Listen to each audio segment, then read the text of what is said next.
From 8 p.m., American Public Media.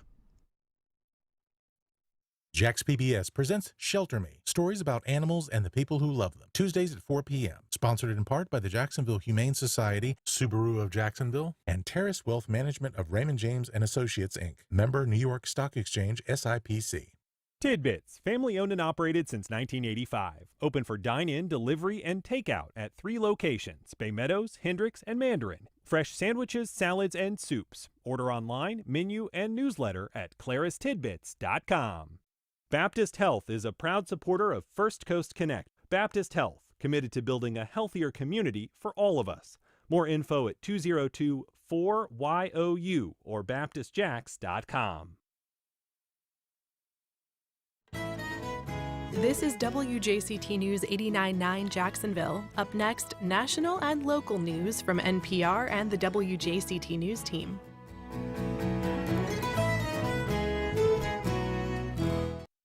All ahead this hour after the day's news.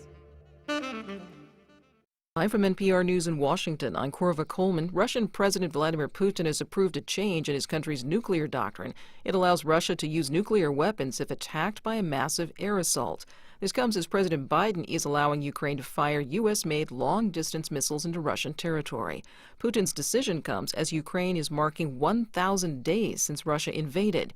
Ukrainian President Volodymyr Zelensky says his country will remain united with Europe to resist Russia. Together, Ukraine, all of Europe, and our partners in America and around the world, we have succeeded not only in preventing Putin from taking Ukraine, but also in defending the freedom of all European nations. Meanwhile, Russia claims Ukraine has fired U.S.-made missiles into Russia today. There are no reports of injuries. Hamas security forces in southern Gaza say they killed more than 20 people suspected of looting 100 trucks carrying food to starving people. NPR's Aya Batrawi reports the UN says this is the largest convoy of its trucks looted in recent memory. UN agencies say out of 109 trucks carrying food aid on Saturday, only 11 made it to their intended warehouse in central Gaza. The rest of it stolen, and the trucks severely damaged with even their fuel taken. The UN says Israel's military changed the date, time, and route of the convoy at the last minute, and that the looting took place along an alternate, unfamiliar route. The Israeli military has not yet responded to NPR's questions on the incident. Although Hamas security attacked some of the suspected looters Monday evening, the group is struggling to maintain control over Gaza after more than a year of war with Israel, with armed gangs still active. Humanitarian agencies have called on Israel to secure aid routes in areas near Israeli troops and under military surveillance. Aya Batrawi, NPR News. A Republican member of the House of Representatives is introducing a measure to stop transgender people from using women's restrooms at the U.S. Capitol. NPR's Giles Snyder reports the move comes as the first openly transgender woman elected to Congress prepares to take office. The 2-page resolution is being introduced by South Carolina House Republican Nancy Mace. Mace wants to amend the rules of the House, telling reporters that biological men should not be in women's restrooms. Her resolution will put the House Sergeant at Arms in charge of enforcing the ban. Mace is pushing for the change as Delaware's Sarah McBride prepares to become the first transgender person in Congress. She is to take her oath of office along with other new members in January. In a social media post, McBride did not name Mace, but referred to an attempt at distraction from far right-wing extremists, saying the focus should be on making the American dream more affordable and accessible. Giles Snyder, NPR News. On Wall Street in pre-market trading, Dow futures are down 1%. It's NPR. And you're listening to WJCT News 89.9 in Jacksonville. Good morning. I'm Stephen Ponson. It's 9:04.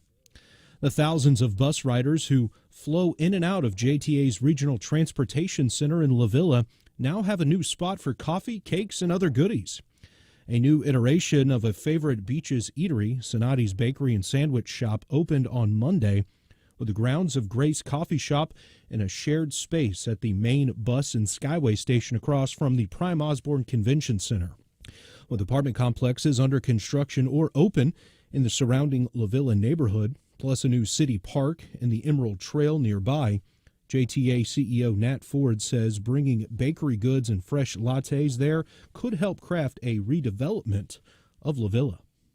When we identified the Jacksonville Regional Transportation Center here in La Villa and the location, working with the La Villa Historic Society, we knew there was an opportunity to redevelop this, I'd say, forgotten part of the city, of downtown. We're just so proud to be catalysts for that by building this facility.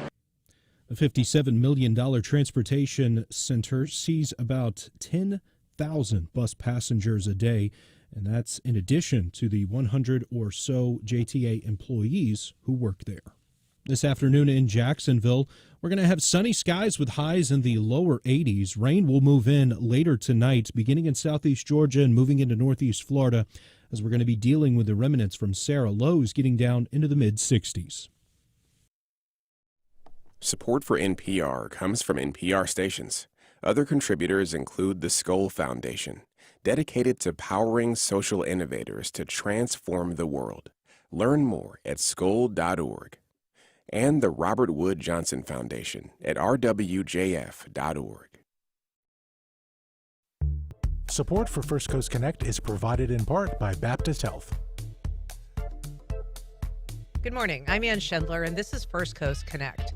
Today, another Fox News host is nominated to a cabinet post in the next administration, and fewer than a dozen appointments remain. We look at how both the pace and the process of nominations defies precedent and even some Republicans' expectations for a second Trump term.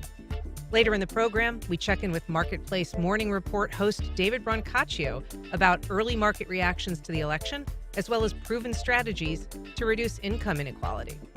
But first, the recent spate of appointments announced by the future president has been a little bit like drinking out of a fire hose. Cabinet appointments fast and furious, and some are just struggling to keep a pace. Today, we're going to catch our breath and discuss what it all means. Here to serve as guide is Nick Allard. He's founding dean of the Jacksonville University College of Law. Good morning, Nick. Good morning, Ann. Thanks for having me. Thank you for being here. So, Nick, you have a varied and impressive resume. I mean, you have been you worked at Princeton, Oxford, Cambridge. You've clerked for some very prestigious federal judges, but you also worked closely with some senators, including the late Senator Edward Kennedy, Daniel Patrick Moynihan, who you were his chief of staff. So you're familiar with the Senate nominating process. Just, big picture, how are things different so far this go round? Well, they're very different in the sense that out of the blocks, the president's nominations, which ordinarily are given a lot of deference, have been severely questioned. And also, the sort of norms in approaching the confirmation process, which has been very well established over the years, have been breached. There's discussions about not vetting them with the FBI, but using private investigators to vet, and also a lot of discussion about recess appointments, which would intentionally sidestep the constitutional power and responsibility of the Senate to advise and consent or reject. That's right in the Constitution. So there is this process, as you mentioned, called advise and consent. Explain what that looks like in a typical administration. Well, there's three steps. First is the president, the White House, decides, they have different candidates. They decide who to nominate, and that's based on a careful, very thorough clearance process where they do investigations, background checks, and so on. And we're talking about cabinet level positions, and then Correct. Sort of the top department heads, all of the secretaries of the various agencies. That's right. Okay. There used to be 1,200 plus of these advise and consent, and now they've been sharply reduced to about 160, 170, but it's still a very thorough process, or it has been. And we get I've just editorialized here a little bit. We get a sense that some of these have been almost spontaneous. The last couple of people that talked to the president have persuaded him to announce that he's nominated some of these folks. And then the second step is it goes to the Senate, United States Senate, under Article 2, Section 2. The Senate has the co-equal responsibility in the nomination process. It is their responsibility to advise and consent or reject nominees. Now, that rarely happens in history, but the possibility this is going to happen right out of the blocks is in itself unique.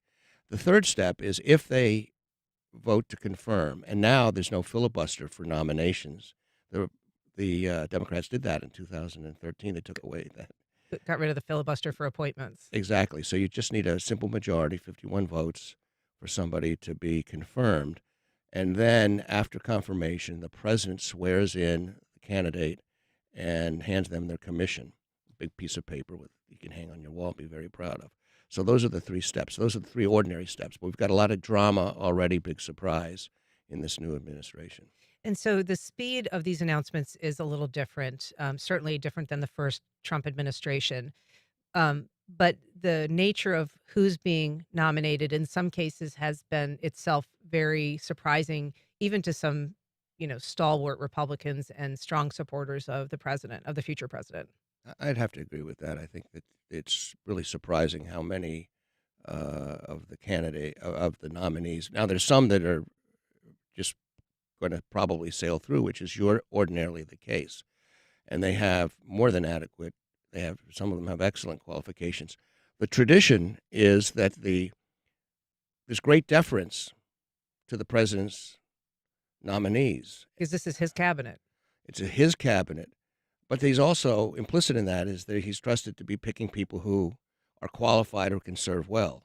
But the Senate has a responsibility to have its own independent, usually happens at the committee process, at the committee level, where they review the candidates and then decide. But usually the president is nominating people who are within the realm of being acceptable. So, for example, take the Matt Gaetz Department of Justice nomination, which already looks like it's in some trouble. Apparently, the president has softened his support for him a little bit this morning, according to the news.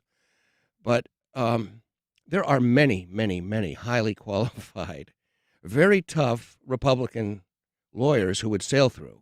But instead, and it's a big legitimate question to ask, is why would the president and why would his advisors go along with nominating somebody who is so controversial and put his fellow Republicans in the Senate and elsewhere on a tough spot, having to perhaps, given their legitimate concerns, go along.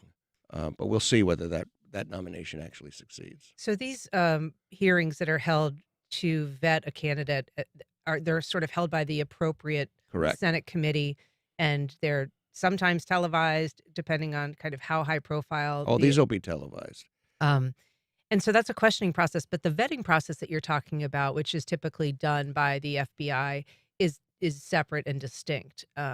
What would be the rationale for not having the Justice Department do those background checks, be they criminal or just sort of their situational background? Well, I don't think it's any surprise that there's a real cynicism with the president and within a lot of the Trump supporters about not only the competence but the bias of the FBI. I will make a personal comment here. Personal. This is not anybody that's affiliated with me at the law school, but that I have a high respect for the quality of the Federal Bureau of Investigation. And having, when I was on the Senate Judiciary staff, we handled many confirmations and nominations. The FBI did a superb deep dive job, and they generally do a very good job. So there's that skepticism, but also maybe you don't want to find out the bad news, but they're apparently holding private investigators and relying on outside vendors to do that, and who knows whether that becomes public or not. So because some of these nominees, you mentioned Matt Gaetz for Attorney General as one of them. I mean, some of them are controversial in other ways. He's probably, the lightning rod of all of them. Because they're so controversial, there's actually been discussion about whether the Senate would be willing to forego its role in that advice and consent duty that they have, almost to avoid having to make a public choice or to ask those through the questions. recess appointment process. I think that's what you're asking about. And I don't expect that to happen. You don't? The Senate takes its prerogatives and its role very seriously, as they should. And recess appointments have been made in the past in significantly large numbers, but that's really declined sharply since the Obama administration. And it requires, basically the Senate has been taking less and less, fewer and fewer recesses in order to block that process. And I would expect that they'll go through the regular order and examine most of the candidates in that way. It's possible, but usually they have something called a pro forma session where one senator can go in and open the session, then close it shortly afterwards, just to keep Congress in session in order to avoid the recess appointments. It's interesting. I mean, the future President Trump said on X just a couple weeks ago, this is before they chose the new Senate leader, saying any Republican senator seeking the coveted leadership position in the U.S. Senate must agree to recess appointments in the Senate. And then, of course, the Senate did go on to choose a candidate other than his favored majority leader position. The Trump administration supported Rick Scott, Florida Senator Rick Scott, and in the end, they chose John Thune instead, who was seen as having somewhat more independence from Donald Trump. Well, I've observed and been through many Senate Majority Leader votes and seen them on both sides of the aisle, and they are very odd and strange things. But one thing is that they reflect the independence and prerogatives of the United States Senate. First of all, the secret ballots. So every senator tells all the candidates that they're going to support them. I'm being a little cynical and sort of exaggerate to make the point. You never know what's going to happen. But in this case, I think the selection of Thune, who is the most independent in the past, has had some tension with President Trump, was significant and a tell that they're going to take this. He's an institutionalist, and I think that is a strong indicator that they're going to follow the regular order as much as they can. We were talking about the recent appointment announcements in the Trump administration and the confirmation process that we can anticipate will take place early next year. I'm talking with Nick Allard. He's the founding dean of the Jacksonville University School of Law, and you're welcome to join our conversation. You can give us a call. We're at 904-549-2937. You can also email questions or comments to firstcoastconnect@wjct.org or reach out on social media. So that, what you're referring to is a secret vote for majority leader, and the vote sort of went against Donald Trump's prerogatives. But the Senate confirmation process would be public, as would the decision to have a process, as opposed to allowing for a recess appointment process. That would not be something that would be secret. And whoever, I would imagine, would take a stance against the president in his party is going to attract some probably unwanted attention. But the president already is a lame duck. Most of the senators who are Republican senators are either just elected or they're going to be in office or aspire to be in office after President Trump steps down. Now, there's 14 words in the United States Constitution that basically say that no person can be elected twice and serve twice as a president. They're not lame ducks, he is, and they have a longer view and longer vision. So that's one thing that will mitigate against that. And I am sure that they're going to be deferential to the president's choices when they feel they comfortably can be. But at the same time, I don't think they can be taken for granted. And they're going to exercise their own independent judgment and responsibility. They're inclined to want to support him. It's very, very rare, actually. I was surprised, actually, to be reminded of this the other day. It's rare for a president's nominee for one of these top positions to be voted down. John Tower was the last time, I think, in 1989. And usually what happens is they withdraw before there's a vote, or no vote. The majority leader is unwilling to schedule it for a vote, and then finally the president comes up with another nominee. So they don't actually get to a vote. Now, Trump's confrontational style may result in something different. I'm really out of the business of trying to predict things that he'll do, but basically, I think that's how it's going to go. We've got a call from Charles on the west side. Good morning, Charles. Go ahead. Hey, good morning. So could you explain about the recess appointments that could possibly happen then? Well, I'll try. There's a provision in the Constitution in Article 2 that says that vacancies can be filled if the Senate is in recess. In 2016, the Supreme Court said that they have to be at least 10 days in recess Before these recess appointments can happen. Before the appointment, it just can't be a short, or it has to be a real recess. So first of all, that has to happen, and the Senate hasn't been going into recess because they don't. It doesn't matter which party it is; they don't particularly like recess appointments. It circumvents this process, but they can happen, and they have happened in the past. And so what happens, and the reason for this provision in the Constitution was in the horse and buggy era, people were away. There were short sessions and long recesses and adjournment, so the government had to run, and so there had to be a provision for people, the president, who's supposed to execute the laws, to have people in his administration.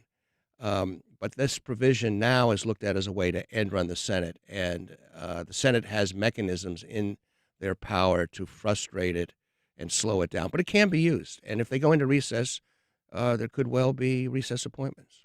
Well, Nick Allard, there's so much more to talk about. I hope we get to have you back as this process continues and as we get into the nominating process itself. But Nick Allard, Dean of the Jacksonville University Law School, thank you so much for being here. Thank you for having me. I mean, I've only been a Republican for 2 weeks now, so I hope I was able to add something. But We appreciate it. Thanks, Nick.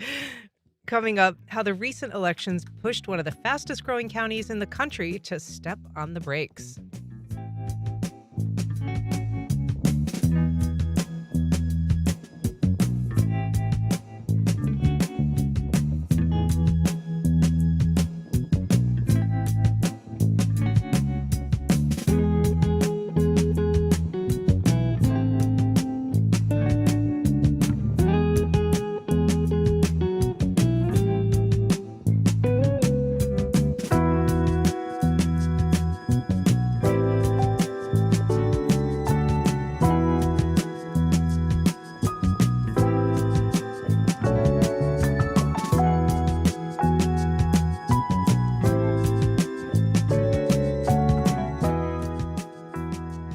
Welcome back.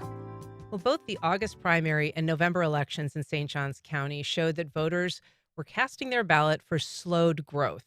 What does that look like in one of the fastest growing counties in the country? Well, here to help us sort through the rhetoric and the reality is Noah Hertz. He's the St. Johns County reporter for Jacksonville Today. Good morning, Noah. Morning, Ann. Thanks for having me. Thanks for being here. So just this morning, this newly constituted commission is taking office. Yeah, about 10 minutes ago from when I jumped on here, there was elections for the new board chair and the new board vice chair. They swore in the two new folks who were elected for the St. Johns County Commission.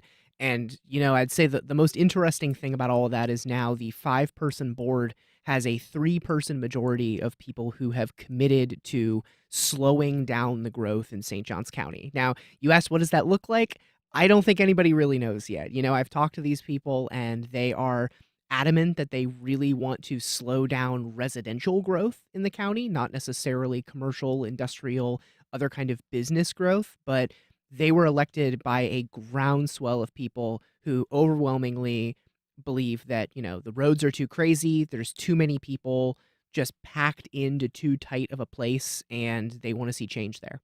And the idea there, I guess, is that infrastructure would have an opportunity to catch up to the pace of growth, which has been so intense. Yeah. Yes. I mean, St. Johns County has grown at such an explosive rate. Like anybody who's driven around that area knows that those roads just do not really have the support they need in a lot of places to actually accommodate all the people who live there. So you cover the county, and so you cover a lot of these commission meetings. There's always a lot of appellants coming, saying, please give us permission to build this additional development. Recently, a really major development that you were covering down there got denied, which is unusual, even before this new commission was fully constituted. Yeah, this was a really interesting case. This developer, you had somebody on the show not too long ago talking about it. They were billing it as something called an agrihood, which basically means, it's still going to be more than 3,000 single-family homes west of St. Augustine, but the idea was that it would include some elements that were relating back to the historically agricultural character of the area. It would have included a community farm. It would have included, some other agricultural elements, as they were saying, in this project. But at the end of the day, when it came before the county commission, the verdict was still, this is a nice looking project. One of the complaints they had was that the project plan was not properly outlined yet. So one of the key questions was, where's the farm going to go?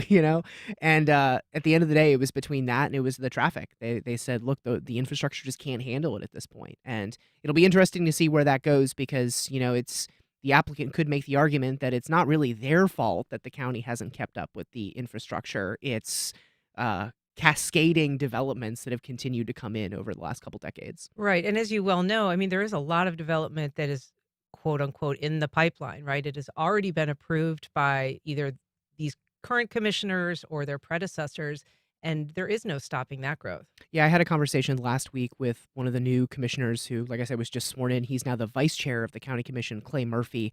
He was telling me that, the next 5 or so years, they don't really have that much of a say in those developments. Those are developments that have been approved by the last commission and maybe even the commission before that, because the scope of some of these developments is such that they can't be completed in a matter of 6 months to a year. It's something that takes years of planning and constructing before even that first unit can be sold.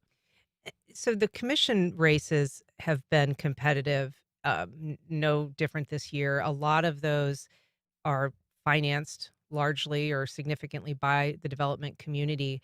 Is there any difference in terms of how these campaigns were waged or financed, the role that development played in who was, helping to pay for their campaigns? I mean, it's one thing to say that the two candidates who won, Clay Murphy and Ann Taylor, won as maybe a referendum on the growth and the pace of growth in the community. But I mean, just looking at the amount of money that was fundraised between them and their opponents, I mean, their win was monumental if you look at it in just those terms. The amount of money that their opponents, the incumbents before them, had compared to how much money they had raised was crazy. I mean, we're talking orders of 10 times more dollars in their campaign coffers than some of these candidates had.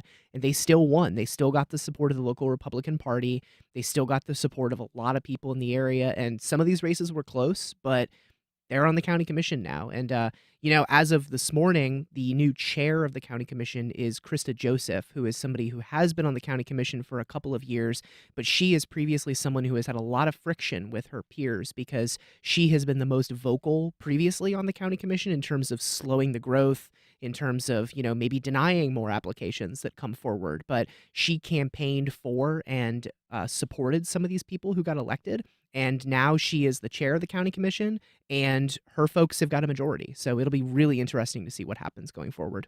So residents obviously feel very strongly about this. Do you get the sense that they're going to be closely watching, holding this commission to account in a different way than perhaps they have done in the past? I'm not really sure. I think there is a very strong possibility of that. I think a lot of times, sometimes the public comment period, which is when people who come to these meetings and get the chance to come up and share their feelings about a project or an application or something, can trail on for an hour or two at these county commission meetings. And I think a lot of the times the tenor is that, these people are getting up, but it almost feels like it's falling on deaf ears. You have people coming up going, like, begging the commission to listen to the will of the people and do this and that. And it'll be interesting now with people who actually campaigned on this, who actually committed to this in front of crowds of people, who donated money to them in many cases, that they were going to vote this way. And, up to now, you said that agrihood development was denied, but there were a lot of cases over the last several years of developments that were approved by a 4-1 vote, with Commissioner Joseph being the only one against. Kind of be interesting to see whether there's going to be legal backlash, whether there's going to be backlash from members of the development community, now that there is a slightly larger possibility of there being 3-2 denials from Joseph and folks in her camp. It does seem when you drive through St. Johns County, and I think it is hard for people to envision something until it's actually there, but you see these, particularly kind of along State Road 16 maybe, or State Road 207, where developments have been approved and then all of a sudden they're there and they're just vast, really enormous. The traffic impacts are huge. And you can see how it's just a little bit of a shock to the system when people who maybe aren't paying super close attention to every granular level approval can really be caught off guard. Absolutely. And I mean, the argument does come down to, though, that, locals might not be paying attention to this kind of thing. The folks who already have a home in St. Augustine, who already have a home in Nocatee, Shearwater, any of these big developments might not be paying attention. But if you live up in Minnesota and you're paying attention to when new homes are coming on the market, there's a lot of people who are still trying to move down to this area. I mean, I see it all the time on social media. I run into people in person, people saying, I just moved to St. Johns County a month ago, or I'm looking to move to St. Johns County. So it's it's tough, that friction between wanting to improve the infrastructure, wanting to make sure the quality of life is maintained, and being able to keep up that pace for the steady stream of people who are moving into this area. The tax revenue, I guess, will take a hit, right? If there's less development, fewer residential developments. So that's something that commissioners will have to take into account. But it sort of raises that age-old question of, does development really pay for itself when it comes to roads and transportation, school needs, all of the infrastructure? And this is something that the new folks who were elected on the county commission have largely said it is not the case. I was talking to Ann Taylor, the other person who just made it on the county commission this morning last week, and one thing she said to me is, it's not paying for itself. If you look at the dichotomy between how much of the county's tax revenue comes from residential housing and how much comes from other kind of property taxes, commercial, industrial, that kind of thing, it is far and away residential. So the argument is being made by some of the folks on the county commission and some of the folks who were on the county commission before too, that it is residents overwhelmingly who are burdened by those property taxes. And if they could get more business, if they could get more industrial development, some things in there to kind of tilt that a little more away from just homeowners, I think that's what they're looking towards trying to do more of. So it's not anti-growth, it's slow growth and anti-very specific growth. Well, Noah Hertz, thanks for the update. We're going to circle back with you and stay watching this. It's a really interesting issue. All right, thank you. Just ahead, I had an opportunity to catch up with Marketplace Morning Report host David Brancaccio ahead of his appearance tomorrow night here at WJCT Studios. Let's take a listen.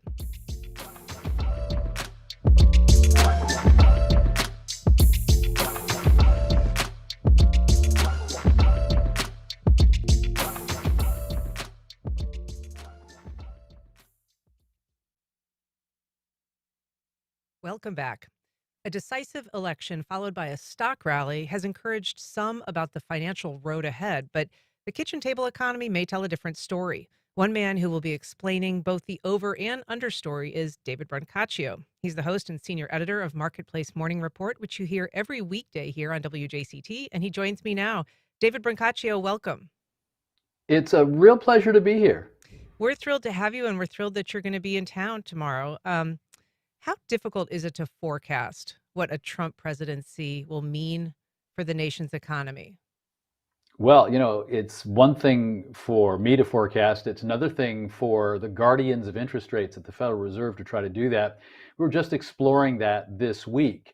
I talked to some economic forecasters who keep getting asked in the wake of President-elect Trump's victory, why doesn't the Federal Reserve take action now to prepare for some of the things that are going to happen given the policies that the new president, the incoming president, says he's going to explore? And the answer is the Fed doesn't take action on things that haven't happened yet. A lot of things get said in a campaign. And what the Fed does is react to conditions on the ground and once policies in place. But there are forecasts, if you take the president-elect at his word, that he's very interested in tariffs applied to certain countries. He is going to be very focused on the border, particularly the southern border, and there are expected to be deportations. That has a major effect on the U.S. labor market. So some people worry about inflation, higher prices. One thing that is pretty much a slam dunk, I think, in this new administration is a renewal of the Trump-era tax cuts, which are set to sunset in the near future. And so if those are renewed, and maybe there will be offsetting spending cuts, I think that's what Mr. Musk is been charged to do. But if there aren't enough cuts and the tax cut is extended, there'll be more government borrowing. And more government borrowing, more demand, and that can drive up prices as well. So that's just the start. We know that you do a lot of really good reporting on sometimes the disconnect between what's happening on Wall Street and with the markets and what's happening on Main Street with people in their own pocketbooks. Sometimes those things are connected if people have like a retirement fund, but very often those are representing very different universes. And so when we see a gain following the election, does that indicate anything to you about a larger stock market that is, strong and buoyant, or is that? And I know it's impossible to sort of predict markets, but does that mean anything to ordinary people? Well, I mean, I think we do need to remind ourselves that lots of people do have stocks directly or indirectly.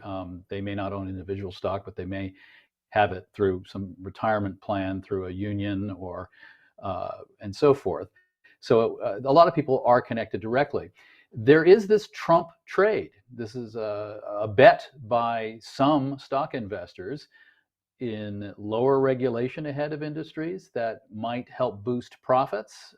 For instance, the tax cut that we were just talking about might boost profits. But the stock market has been extraordinarily strong. I mean, it's been amazing.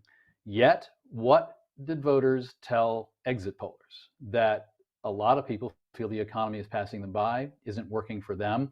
This is something I've been covering for 30 or 40 years. It's not new to me. When you actually talk to people, life can be very hard. The cost of renting a place to live, the cost of buying a place to live. It is true that gas prices are down 12% in the last year. It is also true that used car and truck prices are down a bit in the last year.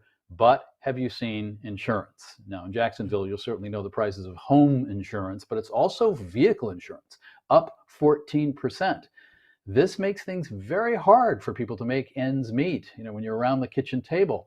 And I think that accounts for a lot of the alienation that people were expressing to exit pollers and probably expressing with their votes. You led by talking about, people asking why the Federal Reserve isn't, or could they prepare for some of these changes that we're expecting. But what about corporations? Are they preparing in any way for perhaps occasional shocks to the system? I mean, I think we know that under the original Trump presidency, there would be these moments where he would criticize on Twitter, whether it was Nordstrom or Toyota or Ford or Lockheed Martin, and there would be these sort of seismic shifts, at least in the short term, with their stocks and their values. Are there preparations happening at the corporate level for those kind of surprise events, or just a general expectation of certain volatility in how the president sometimes talks about the business world? Right now, as we speak, I guarantee you, Ann, there are staff meetings around the country at probably every company talking about just this. If you're in the fossil fuel, oil and gas industry, those meetings with staff are elated. Everybody's going yee-haw, an exciting time from that perspective. I also talked to an employee of a multinational car company who they had the staff meeting the other day. And there are opportunities in some of the policies that are promised by Donald Trump. If the U.S. consumer is unleashed by the higher stock market somehow, maybe people will buy more cars. But the company is concerned about a couple of things. It's concerned about, for instance, tariffs, since they're an international company. So I think just about everybody's having that meeting now, trying to parse out, okay, people make promises during campaigns. To what extent can they execute on them? And the fact that the House of Representatives and the Senate are now both led by Republicans, same party as the White House, does increase the chances that promises become reality. Is this a historic moment in terms of a single presidency with such great potential to impact not just the national, but the global economic picture? Or is that overstating the case? Well, I think one of the trends we're going to see, it's a little bit outside my beat, right? But some of it is clearly within the marketplace beat, which is it's expected that the U.S. is going to look more inward, try to take more care of people inside the borders, and withdraw from some international alliances. And that puts burdens on other major global players. I just talked to the editor-in-chief of The Economist magazine, Zanny Minton-Beddoes, on the air, and she was talking about Europe's perspective. In other words, Europe's going to have a larger burden to try to figure out how to help Ukraine in its war with Russia. And there's questions of NATO funding, but also the world trading system. If the U.S. pursues more policies hard line policies, some involving tariffs, that's a lot of friction in the world trading system. And the bet that President-elect Trump is trying to make is, will that accrue to American jobs? Will that accrue to the pay that we give Americans? We'll see. I mean, people who pay those paychecks, employers, also have a different perspective on this. They want to sell more products, but they're also concerned about higher labor costs. Does it strike you, though, as uniquely consequential, this election, this next presidency? Well, we know just right out the bat, just because the House and Senate controlled by Republicans, the executive branch controlled by the Republicans, that'll be very consequential. But President-elect Trump is a firebrand, and he is very clear that norms are not for him. And so this is probably the most consequential presidential election result of my lifetime. I'm only 22 years old, so Right. maybe I'll see more. But it's I've never seen anything like this. It'll be fascinating to cover, and it'll be interesting times to live through, I got to tell you. But we should talk a little bit about your career. I mean, your marketplace career dates to an internship in 1989, but you hosted the program for 10 years between 1993 and 2003. You then co-hosted Now with Bill Moyers on PBS, and then you returned to Marketplace in 2011. So you have an enormous breadth of, reportage in that time. Is the role of financial journalism, economic journalism, I mean, how significant is it right now? And is that job getting more difficult? Yeah, I mean, it certainly remains fascinating. When I went to London as Marketplace's European correspondent in 1990, the whole issue was European integration, countries coming together, breaking down barriers between nations. And what's the story that we're just talking about now? It's things moving in the opposite direction, not just in the U.S., but also Britain, Brexit, and so forth. But the general move was, during the lifetime of my program, Marketplace, was more responsibility placed on employees to manage their own retirement. There was this thing that some people remember from the old days. I mean, they still exist, but it's the defined benefit pension plans, where your employer had a pension and then told you what you'd get paid upon your retirement. And the basic trend was to dismantle those. And if you were lucky enough to work for a company that had some kind of 401k or 403b, they'd give you some money, maybe they would match it, and it would be up to you to figure it out. So that's where Marketplace, in part, came in. Now we have a broader mandate. We do workplace culture, we do innovation. We try to have this unconventional take. We try to be playful in some of our coverage, because let me tell you, they call economics the dismal science. And in the wrong hands, it certainly can be. But I don't know if you've heard this week, I knew, it's in fact last week on the air we had this. I knew that the first week after the election would be an intense time, regardless of what your politics are. There's been a lot of coverage of election-related stuff. People may have needed a little bit of a break. So what we did last week was we did something we think instructive, compelling, teachable moments. I went to marketplaces, but not necessarily financial markets. I went to 5 that were near enough to Marketplace's world headquarters in Los Angeles. And they all began with F, it turned out. We didn't plan it that way, but that's how that's what life handed us. We went to a big flea market, a flower market, a fish market, I'm forgetting one, a farmer's market, and the other one was a market for finery. That was the stretch. That was precious gemstones. And we went with pros, professionals, people who knew the markets, and they told us the inside out of how to negotiate those markets. And I think it informs our relationship with all places where humans conduct commerce face to face. It was a great series. I really enjoyed the fish one and the crazy hours that they keep. It was just astonishing work cycle. I want to just talk to you ahead of your visit here. You're going to be sitting down with our CEO, David McGowan, as part of a conversation about the work that you're doing. What do you plan to talk about here in Jacksonville?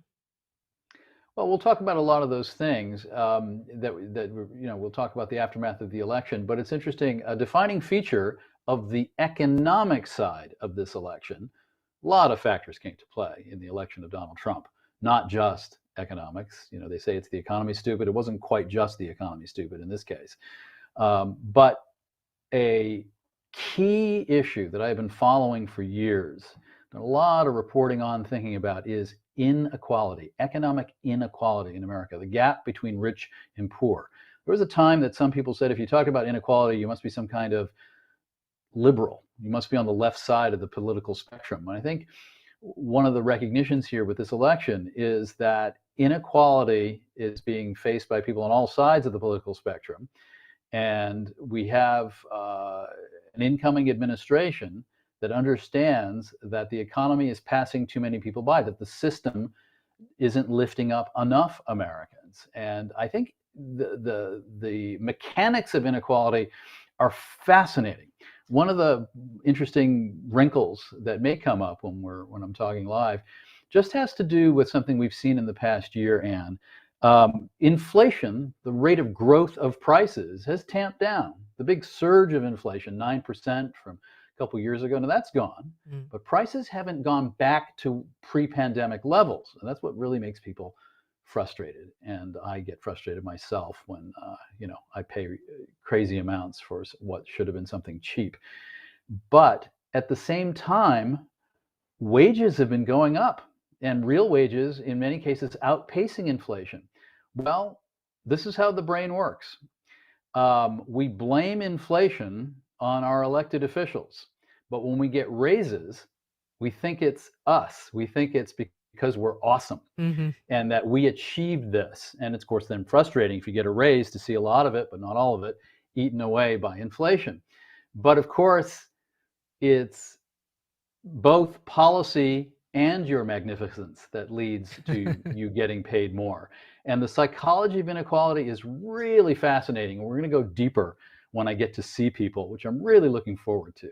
Yeah, we're looking forward to it too. The issue of inequality, I think, is nationally more of a discussion than it used to be. To your point, global inequality also, creating a lot of instability.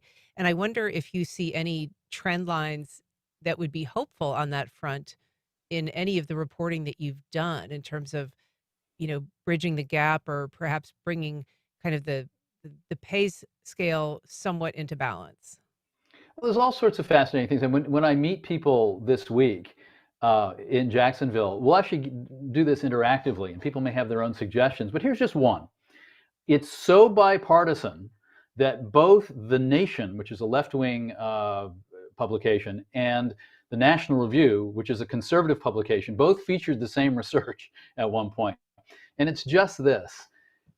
We require licenses of so many professions in America, way more than we did 50 and 60 years ago. You got to get a license to do just about any profession. And that's a barrier to entry to new people, younger people, fresher people who may have new approaches and could do it cheaper. Licenses protect the people who've been doing it already. It keeps prices up. It also reinforces the economic divides. The people who are doing well continue to do well because of these barriers.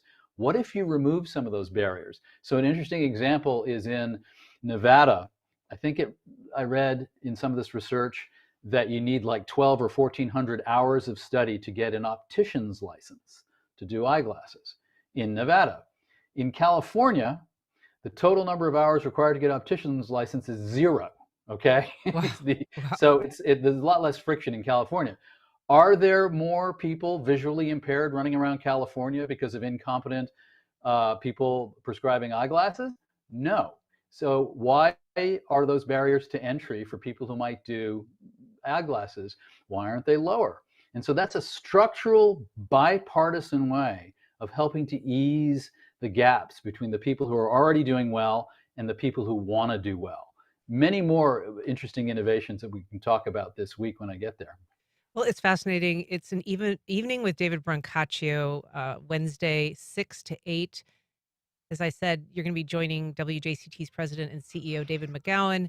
David Brancaccio, thank you so much. We really look forward to meeting you in person. Yeah, I can't wait to meet everybody. So thanks for having me. Thank you. And stick around. We'll be right back.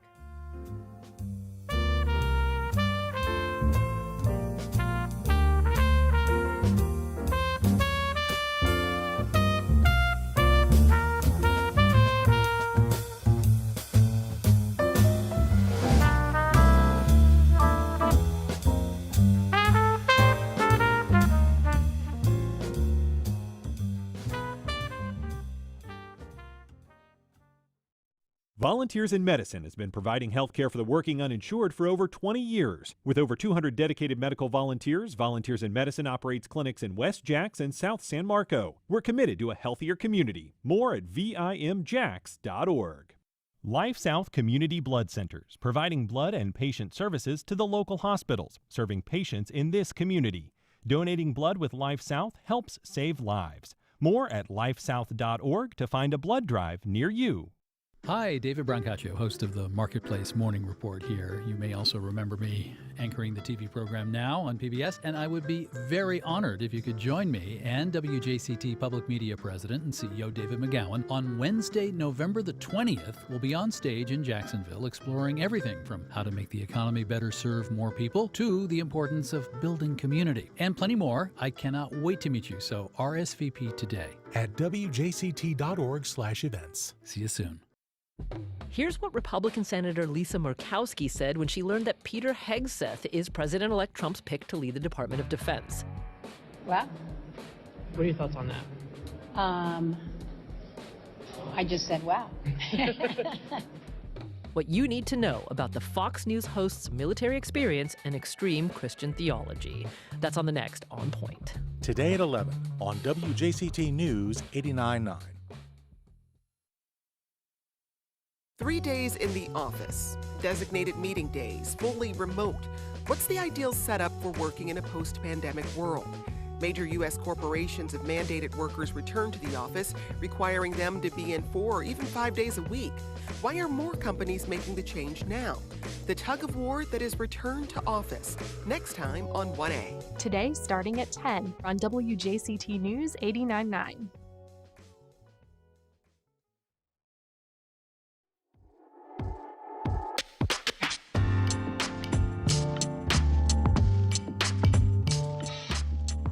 Welcome back. Well, it's part endurance challenge, part fundraiser. Here with the details is the organizer and founder of the annual Freed to Run Challenge, attorney Mike Freed. Good morning, Mike. Welcome back. Good morning. Nice to see you. Nice to see you, too. We're also joined by Jim Kowalski, president and CEO of Jacksonville Area Legal Aid. Hi, Jim. Good morning. Thanks for having us. Well, thanks for being here, Mike. This is a challenge directly to the legal community. Who participates primarily in this event? Yeah, it's really broad-based. Something that started off with, just me now 9 years ago is hundreds of runners and bikers and walkers and supporters. This year we're focusing more on engaging kids because it's if you remember, we started off with 6 marathons over 6 days from Tallahassee to Jacksonville. And last year we pivoted. Which is nuts. Let's just be fair. That's a crazy regimen. It's nuts, but it was a great platform for fundraising. But it wasn't as good with engaging other runners because who wanted to come out to Madison County to run to, Lake City or something. But now it's a half-mile track around the Duval County Courthouse, very engaging. We're going to have RVs out there, moon bounce, cornhole. So really anybody who wants to cheer on runners or walkers, who wants to test themselves. And you can run, walk, whatever you want to do individually or as a team for 24 hours. But you can also join Jim and bike ride from the St. Johns County Courthouse to the Duval County Courthouse, a little over 30 miles with a full police escort. You can show up and do our Finish 5K. You can just come out and eat some barbecue and hopefully support the great work that Jacksonville Area Legal Aid does to help indigent seniors dealing with housing insecurity. And so this event does benefit the Jacksonville Area Legal Aid. Jim, for people who aren't familiar with the JALA's mission, what is it that you focus on? It's not just seniors and housing. No, we represent poor and at-risk individuals in civil cases. So we all know that if you're charged with a crime, you have a right to a lawyer. That's the public defender. And because you have that constitutional right to a lawyer, we pay for that. You have no we being taxpayers. We being taxpayers. You have no such right in civil court. So if you're a senior facing a reverse mortgage foreclosure and the reverse mortgage servicer is suing you wrongly, trying to take your home incorrectly, you have no right to a lawyer. But that's something we know how to do. We represent seniors in reverse mortgage cases. And so this is an example of something that would be benefited by Mike's work. In this case, though, the funds go to the Community Foundation of Northeast Florida. They hold our endowment, and it grows until we can fund the positions that are focused on by this effort. So in addition to senior work, though, you also work with other indigent communities, people that are poor that can't afford their legal needs in some capacity. Right. I mean, obviously, evictions are a huge part of our work. It's very housing centric. Okay. We do immigration work. We represent people who have all sorts of different disabilities. We represent individuals in nursing homes who are being wrongly evicted from those nursing homes. It's a whole scope of civil work. All of it's on our website, jackslegalaid.org. Yeah, Mike, you're an attorney, obviously, too, with Gunster. You chose to focus the beneficiaries of this event in a twofold way. One is, pediatric children who have legal needs, which is an interesting subset of the community. Sure. But this particular event this year is primarily going to benefit seniors with legal needs? That's true. Yeah, we were successful in funding $2.25 million to the North Florida Medical Legal Partnership. So that program is now fully funded and provides dedicated services for the healthcare community, helping pediatric patients and their families navigate legal issues that are impediments to their healthcare outcomes. When we finished after 7 years, we said, well, what do we do next? We've got a really good fundraising machine, and we asked Jim and the folks at Legal Aid, what is your greatest unfunded need? And that's how we identified the indigent senior community who we're supporting now, and we hope to grow another $2.25 million endowment, use that interest forever to fund the program, and we're well on our way to do that. And I'll ask either of you, what is it unique about seniors that have these housing needs? What is the special peril that they face, or why is this such a big demand? So part of the problem with Florida is the lack of a backup plan. And the lack of a backup plan for many of our poor people, many of whom are employed in the industries that are the reason why we don't pay state income taxes, right? Service, tourism, et cetera. The lack of a backup plan, though, is probably most acute for our seniors. So let's say you have a senior living at home, somebody knocks on their door, tries to sell them a solar plan, something that's potentially not legit. Many of them are, some aren't. Well, that little scam can go very quickly into that senior losing his or her housing. And so that's what we really focus on. And the reason we focus on it is because they don't have that backup plan. We're the backup plan. All right. Just briefly, how do people get involved if they want to support runners or walkers, or if they want to participate at this point?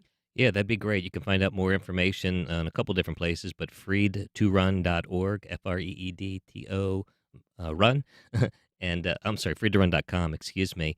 And if you go there, you'll find out about the run. Starts at noon on Saturday till noon Sunday, and you could sign up for the run. You could sign up for the 5K. You can sign up for the bike ride. None of them cost anything. We just ask that you fundraise around it, and your funds will be matched by the Dolores Barr Weaver Legacy Fund, who's generously helping us grow by multiples. All right. Well, we've got a link to that registration on our website as well. Jim Kowalski, Mike Freed, thank you so much for being here today. Appreciate it. Thank you. And Support for First Coast Connect is provided in part by Baptist Health. The Museum of Science and History presents Mission Astronaut, a new exhibition exploring life in space. Mission Astronaut is open September 21st through January 5th. More info at themosh.org. Baptist Health is a proud supporter of First Coast Connect. Baptist Health, committed to building a healthier community for all of us. More info at 202-4YOU or baptistjacks.com.